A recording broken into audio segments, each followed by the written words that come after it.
안녕하십니까. 직업정보론을 담당하는 고병갑입니다.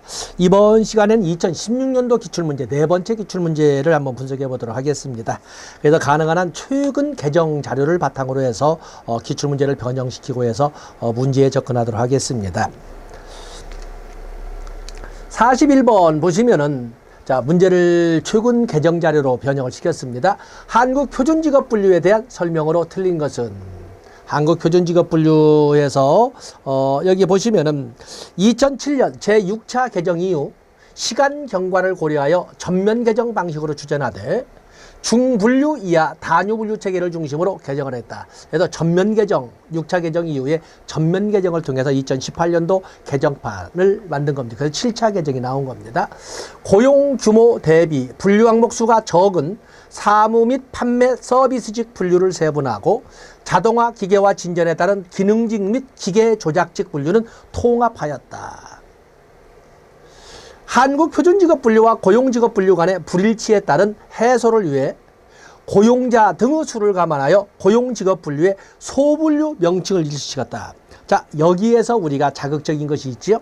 그래서 한국표준직업분류와 한국고용직업분류의 일치도를 최대화시키기 위해서 소분류가 아니라 세분류 차원에서 명칭을 일치시키게 된 겁니다. 그래서 여기에는 다른 것은 쭉 우리가 읽으면 설명할 수가 있는, 또 4번도 같이 볼까요? 좀 번호는 그렇습니다만은 관련 분류 간 연계성 통합성을 제고하고 직업분류 체계의 일관성을 유지하기 위해 2016년 9월 제정 고시된 것을 2017년에 이렇게 해서 반영하였다. 이렇게 설명을 했습니다. 그래서 내용은 여러분들이 평안하게 읽어보시되 제7차 개정안을 가지고, 개정안이 아니죠. 제7차 개정의 내용을 가지고 하되 한국표준직업분류와 한국고용직업분류의 일치점은 5단계 분류에서 세분류에서 일치시켰다는 것을 꼭 명심해 주셔야 됩니다. 세분류 명칭을 일치시킨 것입니다. 답은 3번이 되겠습니다. 다음에 42번에 보시면 한국표준직업분류상 직종분류를 위한 기능원과 직종분류를 위한 기능원과 기계조작원의 직무능력 관계에 대한 설명으로 틀린 것. 한국표준직업분류는 10개의 대분류를 하지 않습니까? 그래서 1부터 9까지 대분류가 있고, 그리고 10이 아닌 한국표준직업분류의 대분류 A로 분류하고 있지 않습니까?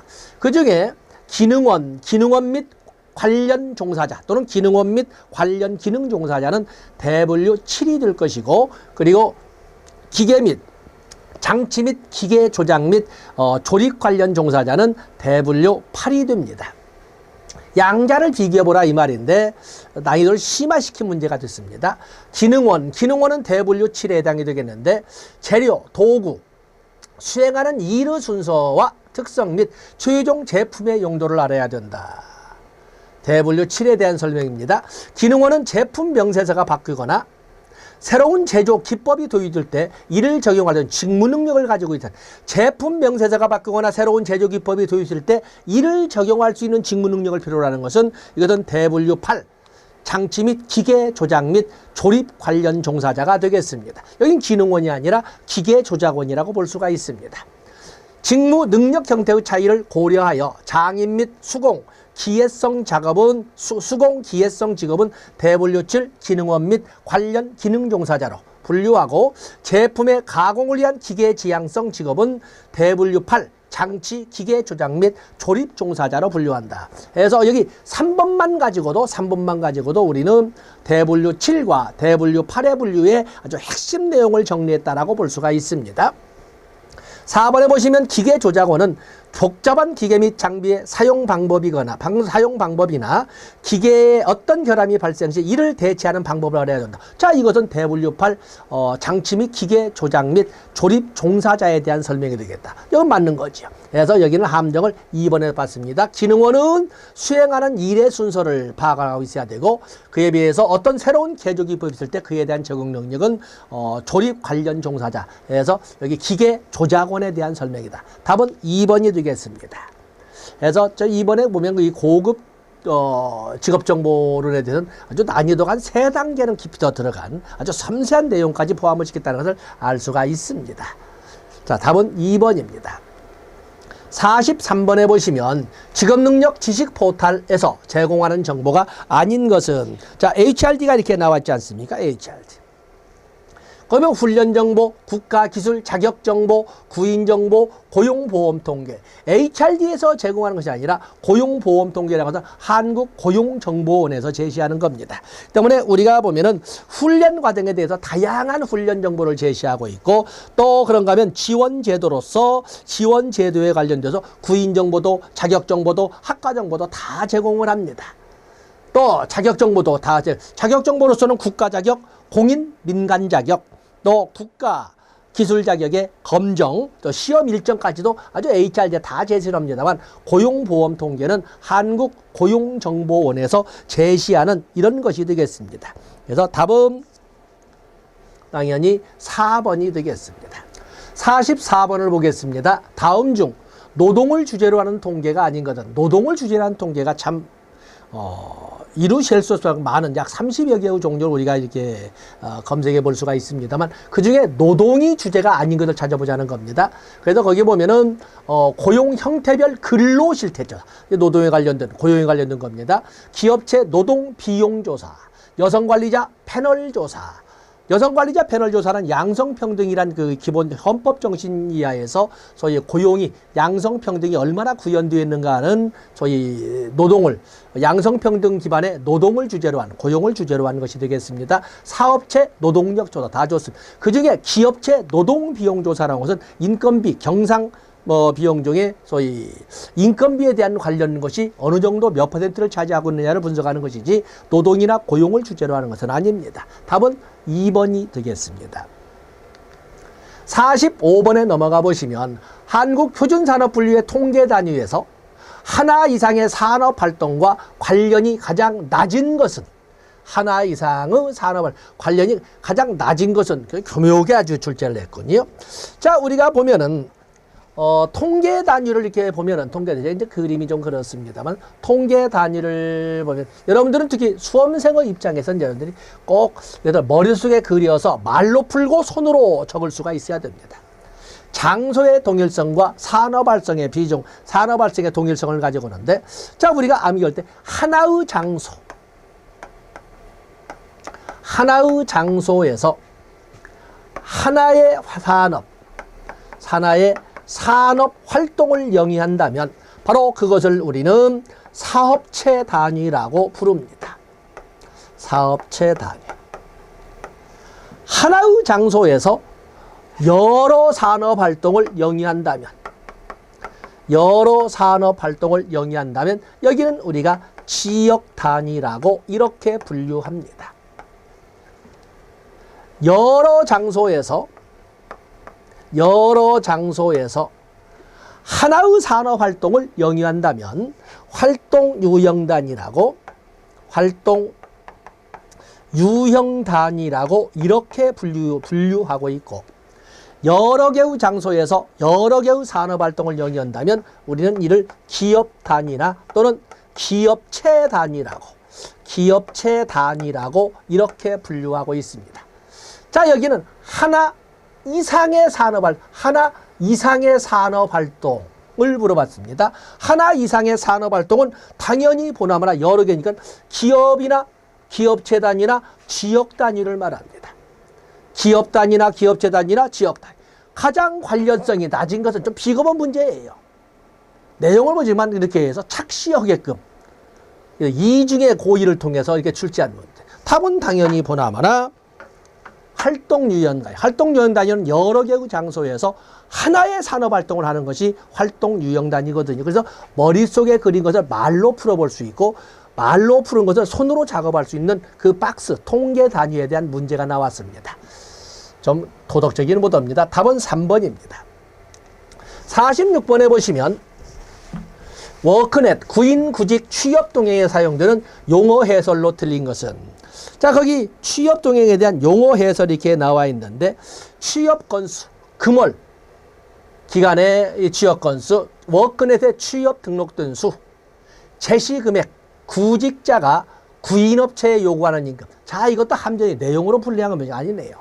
구직자가 일자리를 찾는 사람이 회사에 요구하는 금액은 임금은 희망임금이라고 합니다. 그에 비해서 회사에서 구직자에게 제시하는 임금은 제시임금이라고 하는 것입니다. 제시임금은 구직자가 아니라 구인업체가 구직자에게 요구하는 임금을 제시임금이라고, 구직자가 구인업체에 요구하는 임금은 희망임금이라고 한다. 구별해 주셔야 됩니다. 다음에 구인배수는 그 자체로 이렇게 출제가 계산 문제로 출제가 되는데, 일자리를 구하는 사람에 대하여 플러스가 일자리를 구하는 사람에 대하여 일자리를 구하는 사람이 일할 사람의 수는 어느 정도인가 해서 구직자 수분의 구인 인원수, 또는 여기처럼 신규 구직사분의 신규 구인 인원수, 회사에서 찾는 사람의 수로 계산한 것이 구인 배수가 되겠습니다. 그다음에 신규 구직 건수, 해당 월에 워크넷에 등록된 구직 건수, 워크넷에 요거죠. 단순히 구직 건수가 아니라 워크넷에 등록됐을 때만 포함을 하는 거지. 특히 제시금액과 제시임금과 희망임금의 착시를 가지고 출제한 것이고, 3번에 있는 구인배수는 실제 계산 문제로도 출제될 수 있는 문제다라는 것을 알아주시면 됩니다. 답은 2번이 되겠습니다. 47번으로 넘어가 보시면 국가기술 자격, 기술자 등급의 응시 자격으로 들린 것은, 우리가 국가기술 자격의 종류를 보면 기술사, 기능장, 기사, 산업기사, 기능사 이렇게 나누고 있지 않습니까? 우리가 기술사에 의해, 여기 기술사가 기술사에 하기에 된 기술사. 많은 이런 소위 응시 자격이 나와 있는데, 여기는 기사에다가 실무 4년. 너무 올라갔나요? 실무 4년. 그렇죠? 기사에다가. 만약에 산업기사라면 실무 5년의 경력을 요구를 합니다. 만약에 기능사 자격증이 있다면, 기능사 자격을 가지고 있다면 적어도 유사 또는 관련 업종에 적어도 7년 이상의 실무 경력이 있어야 됩니다. 그래서 기사는 4년, 산업기사는 5년, 기능사는 7년의 것을 요구합니다. 그다음에 관련 학과는 6년. 관련 학과를 졸업한 사람은 실무 경력 6년 이상을 가지고 갖추었을 때 기술사 시험을 볼 수가 있습니다. 그에도 많은 조건이 있습니다만 저도 암기하기 좋게 이 정도는 여러분들이 가지고 가십니다. 산업기사 자격을 취득한 후 응시하려는 종목이 속하는 동일 및 유사 직무 분야에서 5년 이상 실무에 종사한 사람. 기사는 4년, 산업기사는 5년. 응시하려는 종목이 속하는 동일 및 유사 직무 분야의 다른 종목의 기술사 등급이 자격을 취득한 사람. 그래서 유사 직무 분야에 다른 기술사가 있다면 바로 기술사 시험 볼 수 있습니다. 외국에서 동일한 종목에 해당하는 자격을 취득한 사람 기술사 볼 수 있도록 허용하고 있습니다. 어쩌면 상호주의적 관점도 있습니다. 응시하려는 종목이 속하는 동일 및 유사 직무 분야에서 7년 이상 실무에 종사한 사람, 7년 이상 실무에 종사한 사람에게 응시 자격을 주는 것은 기능사 자격을 가진 사람을 말합니다. 기능사 자격도 없으면서 기술사를 보려면 적어도 9년 이상의 유사 직무 분야에서 업무 종사 경력이 입증되어야 합니다. 7년이 아니라 9년이 되겠습니다. 적어도 다른 것도 많은 응시 자격을 나열하고 있지만 적어도 기사 4년, 산업기사 5년, 기능사 7년, 관련 학과 졸업 6년 이 정도는 여러분이 가지고 가셔야 됩니다. 답은 4번이 되겠어요. 48번에 보시면 HRD 훈련 정보의 대상별 검사에 해당되지 않은 것은, 자, HRD 넷을 보면은 훈련별 정보가 이렇게 나와 있습니다. 거기에 보면은 훈련은 구직자 과정도 있고, 재직자 과정도 있고, 사업자 훈련이라고 하는 기업 과정이 있습니다. 외국인 과정은 없습니다. 그냥 뭐 굳이 배경 지식 없이 하여튼 훈련 정보의 대상별 검색에는 재직자 과정, 또 구직자 과정, 재직자 과정, 기업 과정, 외국인 과정은 없다. 답은 4번입니다. 49번에 보시면 고용정보 수집을 위해 집단조사를 사용할 때 집단조사 나와 있군요. 근데 장점이 아닌 것은 1:1 개별조사보다는 비용과 시간을 절약하고 동일성을 확보할 수 있다. 좋습니다. 조사자와 응답자 간 직접 대화할 수 있는 기회가 있어 질문지에 대한 오해를 최소로 줄일 수 있다. 직접 대화할 때 오해를 최소화할 수 있다. 그다음에 면접 방식과 자기기입 방식을 조합하여 실시할 수 있다. 그래서 그 소위 집단조사이기 때문에 1대1 면접, 1대 다수 면접도 하지만 거기에서 질문지를 배포하고 적어내도록 하는 방법을 같이 활용할 수가 있습니다. 중립적인 응답의 가능성을 높일 수가 있고 집단을 위해 바람직하다고 생각하는 응답을 할 수가 있다. 집단을 위해 바람직하다고 생각되는 응답, 좀 어용 집단처럼 이런 응답도 할 수 있지만 또 그런가 하면은 다른 집단 구성원의 영향력을 받아서 왜곡되는 이런 응답도 중립성을 벗어난 편향된 이런 응답을 할 수가 있습니다. 여기가 틀린 거지. 답은 4번이 되겠습니다. 50번을 보시면 한국표준산업분류의 적용원칙으로 한국표준산업분류의 적용원칙으로 틀린 것은 생산 단위는 산출물뿐만 아니라 투입물, 생산 공정 등을 함께 고려하여 그들의 활동을 가장 정확하게 설명된 항목으로 분류해야 된다. 뭐 그냥 아주 교과서 문장이죠. 교과서 문장. 그래서 산출물의 특성, 투입물의 특성, 일반적인 생산 공정상의 결합 형태를 다 고려해서 분류한다. 수수료 또는 계약에 의하여 활동을 수행하는 단위는 수수료 또는 계약에 의하여 활동을 수행하는 단위는 자기 계정과 자기 책임하에서 생산하는 단위와 아주 잘 나오는 문제죠. 여러 번 강의를 했습니다만 이렇게 수수료나 계약에 의해서 활동하는 수행 단위, 수수료나 계약에 의해서 활동을 수행하는 단위는 자기 계정이나 자기 책임하는 단위와 동일 단위로 동일 항목으로 분류해야 됩니다. 아주 뭐 여러 번 강조했던 거지요.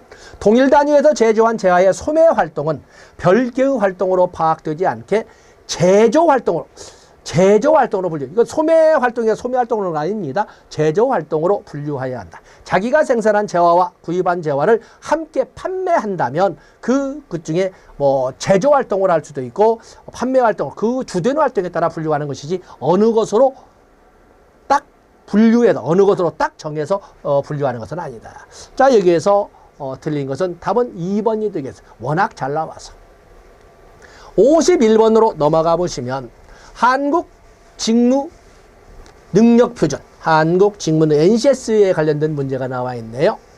산업 현장에서 직무를 수행하기 위해 소요되는 지식, 기술, 태도 등의 내용을 국가가 제기한 것이다. 그냥 NCS의 컴피턴스 스탠다드 이렇게 해서 정의를 했네요. 24개 대분류는 한국 고용 직업 분류를 참조하여 여기 대분류는 24개인데 한국 고용 직업 분류를 참조하여 만들었다. 자, 이것도 역시 우리가 체크하셔야 됩니다. 그래서 NCS에 24개의 대분류가 있는데 한국 고용 직업 분류를 참조해서 직능 유형이 비슷한 걸로 분류했습니다. 직능 수준이 아니라 직능 유형으로. 그다음에 능력 단위는 국가 직무 능력 표준의 하위 단위로 NCS의 기본 구성 요소에 해당된다. 자, 이런 그 그림을 이렇게 우리가 그려보셔야 되는데, 자, 거기에 보시면, 어떤 능력 단위가 있지 않습니까? 능력 단위. 그렇기 때문에 이제 우리가 그림을 보면, 어떤 읽어보고, 수행 준거는 능력 단위별로 성취 여부를 확인하기 위해 도달해야 하는 수행의 기준을 제시한 것이다.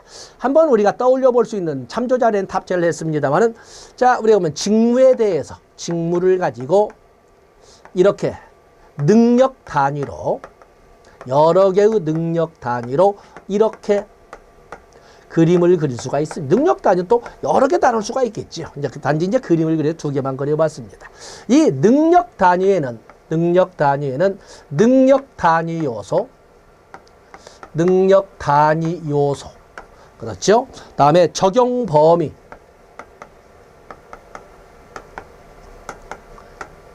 그리고 평가 지침, 능력 단위 요소, 적용 범위, 평가 지침, 그리고 직업 기초 능력, 10개의 직업 기초 능력, 10개 범위가 이렇게 능력 단위를 4개로 나누어 설명을 했습니다. 그 중에 능력 단위 요소는 수행 준거가 어떤 이대로 이어집시오. 수행 증거로서 여기 문장에 나온 것처럼 1번에 뭐라고 되어 있습니까? 지식, 기술, 태도 등의 내용을 국가가 제기한 것이다. 지식, 기술, 태도 등을 국가가 제기한 거예요. 이게 바로 능력 단위 요소가 되겠어요. 그래서 NCS는 직무를 능력 단위별로 나누되 능력 단위를 능력 단위 요소 그리고 적용 범위, 평가 지침 그리고 10개의 직업 기초 능력으로 이렇게 변제를 했습니다. 그중에 능력 단위 요소는 수행 준거로 하되 수행 준거의 세 분야로서 지식, 기술, 태도를 국가가 체계한 거예요. 바로 이렇게 그림을 그릴 수가 있습니다. 자, 여기 보면은 수행 준거는 능력 단위별로 성취 여부를 확인하기 위해 도달해야 하는 수행의 기준이 아니라 능력 단위가 아니라 능력 단위 요소별로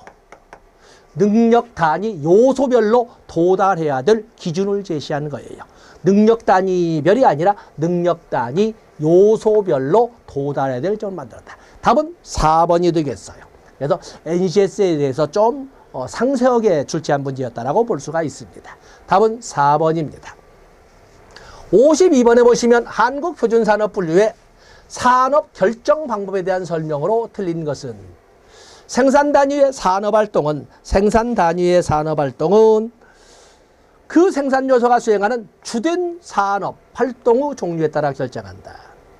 단일 사업체의 보조 단위는 그 사업체의 일개 부서로 포함하며 여러 사업체를 관리하는 중앙 보조 단위는 별도의 사업체로 처리한다. 자, 이제 곧잘 나오는 문장입니다. 계절에 따라 정기적으로 산업을 달리하는 사업체의 경우에는 조사 시점이 아니라 조사 기간 중에 산출액이 가장 큰 활동으로 분류를 합니다. 조사 시점이 아니라 조사 기간 중 산출액으로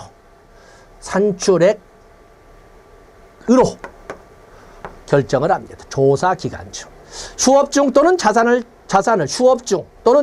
정산 중인 사업체의 산업은 영업 중 또는 청산을 시작하기 전 산업활동에 분류한다. 당연히 틀린 것은 아주 곧잘 나오는 함정을 다 봤군요. 다 봤습니다. 답은 3번이 되겠어요. 그래서 계절에 따라 정기적으로 활동을 달리하는 것은 시점으로 보는 것이 아니라 기간 중에 산출액이 가장 큰 걸로 산출액이 가장 큰 걸로 분류를 합니다. 아주 잘 나오지. 답은 3번입니다. 53번으로 넘어가 보시면 다음은 한국직업사전에서 동물사육사의 부가직업정보이다.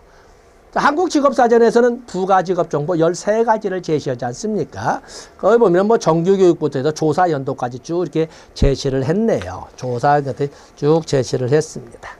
거기 문제를, 이 박스를 보시면 여러분들 교재 보시면서 같이 풀어보겠습니다. 교재 넘어가면 또 혼돈되니까 거기 문제를 보시게 되면, 거기 보면, 여기는 놔두고, 자, 화면에 올리지 않고 여러분 교재를 보는 걸로 하겠습니다. 거기 보시면은 종사자의 평균 학력은 고등학교 졸업 정도이다. 자, 여기 보면 정규교육이 9년 초과 12년 이하로 되어 있어서 고졸 정도로 했습니다. 정규교육의 단위는 6개로 나누어서 9년 초과 12년은 고졸 정도인데, 문제는 정규교육의 개념은 뭐냐면, 정규교육이라고 하는 정의는 뭐예요? 정규교육이라고 하는 것은 해당 직무를 수행하는 데 있어서 평균 학력을 의미하는 것이 아니라, 정규교육이라는 것은 해당 직무를 수행하는 데 있어서 필요한 정규적인 교육 수준을 말합니다. 평균 교육을 말하는 것이 아니다. 그 때문에 1번은 확실히 평균 교육을 의미하는 것이 아니다. 평균 학력을 말하는 것이 아니다. 해당 직무를 일반적으로 수행하는데 필요한 정규 교육 수준을 의미하는 것이다. 1번은 틀린 겁니다. 정규교육 과정을 이수한 후 직무를 평균적 수준으로 스스로 수행하기 위하여 1년 초과 2년의 숙련기간의 기본 전제 조건이 뭐라고 그랬어요? 정규교육을 이수한 후, 이렇게 나오죠. 정규교육을 이수한 후 해당 직무를 해당 직무를 평균 수준으로 수행하는 데 필요한 숙련기간을 말합니다. 기본 전제 조건은 정규교육을 이수한 후가 되겠어요. 저기 맞는 거죠. 3번에 보시면 직무를 수행하는 데 있어서 최고 40kg을 들어올리고 20kg 정도의 물건을 빈번히 들어올리거나 운반한다. 우리가 육체 활동에 의해서 작업 강도를 보는데, 자, 여기는 작업 강도가 힘든 작업으로 되어 있습니다. 우리가 작업 강도는 5단계가 있는데 5단계 중 힘든 작업이죠. 자, 5단계 중에 힘든이라고 하는 것은 최고 40kg을 들어올리고 20kg은 빈번하게 들어온 것을 힘든 작업. 최고 40kg 이상을 들어 올리고 20g 정도를 빈번하게 들어오는 것은 아주 힘든 작업이라고 합니다. 때문에 여기처럼 40kg을 최고 들어 올리고 20kg을 빈번하게 들어 올리는 거 힘든 작업이라고 분류했습니다. 다음에 동물원 사육사라고도 불리운다. 그래서 여기 보면 동물 사육사를 이렇게 유사 명칭으로 동물원 사육사라고 불리는 뭐 이거는 관련이 없지요. 특히 1번은 언제나 함정이어서 2번에 함정을 봤다면 정규 교육을 이수한 후 이 말이 꼭 들어간다는 걸 기억하시고 답은 1번이 되겠어요. 그래서 여러분 교재 화면과 교재를 같이 병행해서 진행을 해봤습니다. 답은 1번이 되겠어요. 평균 학력이 아니다. 다음에 54번에 보시면 워크넷 직업진로에서 제공하는 성인 대상 심리검사가 아닌 것은. 자, 워크넷에 보면은 두 번째 큰 범주에서 직업진로가 있고 그 중에 범주가 바로 직업심리검사, 그래서 청소년용 직업심리검사와 성인용 직업심리검사가 있는데 그 중에 성인 대상 직업심리검사가 아닌 거. 자, 성인용 직업적성검사, 뭐 직업선호도 검사, L형, 또 뭐 영업직무 기본역량검사, 영업직무 직업역량검사, 사업적성검사. 어떤 성인용 대상검사 이 12가지가 있으면 다 암기하자고 않겠지만은 사업적성검사는 내용에 들어있지 않습니다. 답은 4번이 되겠어요. 이 중에 개별적으로 출제될 수 있는 것은 특히 1번 성인용 직업적성검사와 직업선호도 검사 L형, 그리고 S형에 대해서는 여러분들이 또 별도로 공부를 해 놓으시는 것이 아주 유리할 것이다. 추천하겠습니다.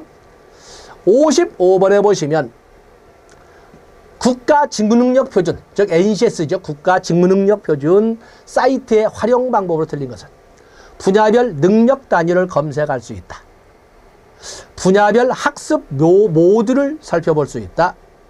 직업 기초 능력을 살펴볼 수 있다. 10개의 단위가 있습니다. 능력 단위별 임금 정보를 살펴볼 수 있다. 현장에서 업무를 수행하는 데 필요한 지식, 기술, 태도를 표준화해서 국가가 체계해 놓은 것을 말하는 것이지 임금 정보를 제공하는 것은 아닙니다. 전혀 관련 없습니다. 답은 4번이 되겠어요.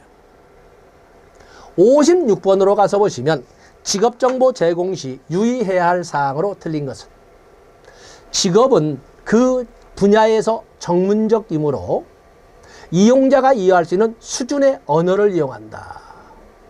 말이 맞는지 어쩐지. 그 직업이 그 분야에서 전문적이므로 이용자가 이용할 수 있는 수준의 언어를 이용한다. 좀 놔둬보겠습니다.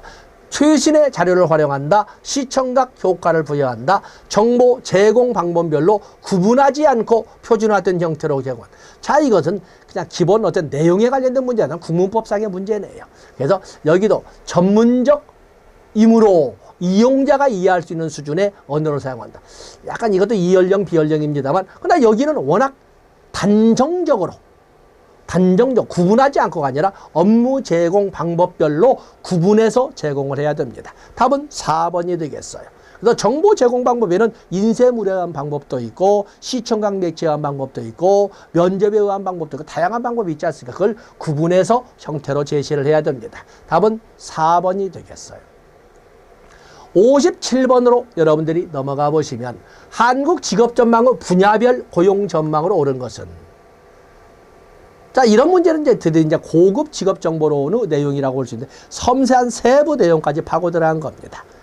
이제 학문적으로 이게 들어가고 있는 거죠. 특수 산업용 기계, 금속 공작 가공 기계, 일반 산업용 기계, 사무 자동 처리 기계, 의료 정밀 측정 제어기기, 자동차 분야의 고용은 현 상태를 유지할 걸로 본다. 우리가 이런 직업 전망에 대해서는 5개 단계로 이렇게 나누고 있지 않습니까? 5개 단계로. 그렇게 해서 감소, 다소 감소, 현 상태 유지, 다소 증가, 증가. 그래서 2% 이상 증가 걸로 예상되거든. 증가로 10년간의 직업 전망은 이렇게 2% 이상의 증가가 예상되면 증가라고 표현하고 있고 1%도 2%의 증가율이 예상되는 다소 증가. 마이너스 1, 어떤 1% 이하, 마이너스 1이라고 표현되는 그 감소율이나 플러스 1 사이의 이런 정도의 증가율을 보여주면 그냥 현 상태 유지, 어느 쪽으로 설명하기 그러니까 다음에 마이너스 1에서 마이너스 2까지 다소 감소, 마이너스 2% 이하로 감소되는 것은 감소라고 표현을 합니다. 자, 여기에서 특수산업용 기계, 이건 우리가 보면 그야말로 세계 경제 수준 10위를 오가는 이런 그 순위에서, 10위를 오가는 이 순위에서 볼 적에 여기에 보면, 현 상태를 유지할 걸로 본다. 현 상태를 유지할 걸로 본다. 이렇게 되어 있습니다. 그래서 좋습니다. 다음에 미용사 외에 피부 미용사, 체형관리사, 메이크업 아티스트, 스포츠 및 레크레이션 강사의 종사자는 다소 증가할 걸로 본다. 다소 증가하려고 본다 보는데, 여기는 요즘에는 우리가 보면 청담동 이런 것이 그야말로 우리의 가정내로 들어와 있는 이런 과정이다 보니까 이런 피부 미용사나 이런 것은 다소 감소가 예상이 되고 있는 것입니다. 여기는 다소 증가가 되어 있는데, 체형관리사는 다소 증가 아니겠습니까? 양근육이라든지 아니면 요즘 박군이 나오는 지인의 동생, 쌍둥이 동생을 가지고 온 이런 체형관리사는 뭐 꼭 여성에게만 국한된 문제가 아니라 모든 사람들에게 관리의 대상으로, 관리의 영역으로 이렇게 들어와 있지 않습니까? 그래서 체형관리사는 다소 증가가 되겠지만은, 그러나 미용사는 다소 감소의 영향이 되겠습니다. 향후 10년간 건축사 및 건축공학기술자, 토목공학기술자, 조경기술자, 측량기술자 고용은 증가할 것으로 보다 증가는 2% 이상을 설명하고 있는데, 측량기술자는 이제는 드론이라든지 인공위성 수준에서 찍어대지 않습니까? 자, 여러분의 산소, 저도 이제 그렇고 하고 있습니다만, 우리 집 선산에, 우리 집에 선산이 그 큰 산의 일부분을 국립묘지, 국립공원 일부에 들어가 있는데, 거기에 우리 땅이 어떻게 생겼느냐? 그야말로 인공위성, 네이버만 위치 검색을 쳐도 그림이 딱 나와 있고, 그야말로 저희 고조할아버지, 할아버지 그 산소가 그야말로 생생하게까지는 아니지만 아마 돈 더 주면 생생하게 나올 것 같아요. 사진까지 딱 나오지 않습니까? 그래서 내가 장장 400km가 떨어진 밖에서 우리 할아버지의 산소가 이번 호우에 어떤 상태로 변화가 되는가를 어느 정도 이렇게 파악을 하고 있거든요. 그럴 정도입니다. 그러다 보니까 이런 측량기술자와 이런 것은 증가라기보다는 다소 감소에 포함이 된다. 이렇게 분석이 되고 있습니다. 여행 관련 직종인 항공기, 객실 승무원, 여행 상품 개발자, 여행 사무원, 관광 통역 안내원 고용은 다소 증가 걸로 본다. 다소 증가. 그런데 여기 다소 증가가 다 맞습니다. 그런데 항공기, 이제는 우리가 국제적 여행의 범위 확대하고 할 때 항공기 객실 승무원은 2% 이상으로 평가되고 있습니다. 그래서 향후 10년간 항공기 객실 승무원은 증가로 분석이 되고 있습니다. 그중에 가장 하자가 없이 완벽에 가까운 답은 1번이 되겠습니다. 그래서 너무 이건 고급 직업 정보에 대해 출제된 문제라고 보시면서 답은 1번이 되겠고, 여기서는 피부 미용사는 다소 감소, 여기 측량기술사 당연히 다소 감소, 그리고 항공기 객실 승무원은 증가, 이런 단어에서 좀 더 자세한 내용은 여러분 해설 자료에 탑재를 했으니까 반영해 주시면 되겠습니다. 답은 1번이 되겠어요. 58번에 보시면 한국고용정보원에서 제공하는 고용 데이터베이스 분석 자료가 아닌 것은, 자, 한국고용정보원에서 제공을 하고 있습니다. 거기에 보시면은 워크넷 구인구직 취업 동향, 또 그러면 HRD넷 통계 분석, 고용보험 통계 현황 다 이렇게 있습니다. 여기는 모두 한국고용정보원에서 제공하고 있지만, 여기 고용통계, 경제활동 인구조사, 고용동향으로서 경제활동 인구조사는 매달 통계청에서 발표를 하고 있습니다. 매달 통계청에서, 그래서 통계청 홈페이지 들어가 보면 바로 우리가 확인해 볼 수가 있습니다. 답은 2번이 되겠습니다. 59번으로 넘어가 보시면 직업정보 수집을 위한 조사를 하려고 한다.